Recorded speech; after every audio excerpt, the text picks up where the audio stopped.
প্রিয় বন্ধুগণ, এই মেয়েটির বাড়ি হচ্ছে বগুড়া। একটা মুসলমান পরিবারে তার জন্ম, কিন্তু কোনো কারণবশত এই মহিলাটি এখন হিন্দু হয়ে গেল। নাউজুবিল্লাহ। দেখেন আপনারা। ওয়ালাইকুম রহমতুল্লাহ। সম্মানিত প্রিয় বন্ধুগণ, এত সময় আপনারা এই নিউজগুলা দেখছেন অবশ্য। আমার মনে হয় কি জানেন, এই লোকগুলা আসলে অতীতেও মুসলমান ছিল না, বর্তমানে তো নয়। আসলে আমি একটা কথা বলি, মুসলমান ধর্মে থাকতে হলে 1 নম্বর আপনার ভাগ্য থাকতে হবে, 2 নম্বর আল্লাহর হেদাও থাকতে হবে।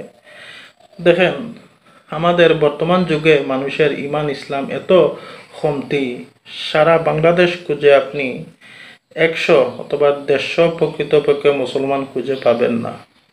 এত আমাদের ইমান ইসলাম দুর্বল হয়েছে। যাই হোক, হেদায়তের মালিক মহান আল্লাহ পাক রব্বুল আলামিন। ভিডিওটি ভালো লাগলে লাইক শেয়ার করে ছড়িয়ে দিন। আসসালামু আলাইকুম রহমতুল্লাহ।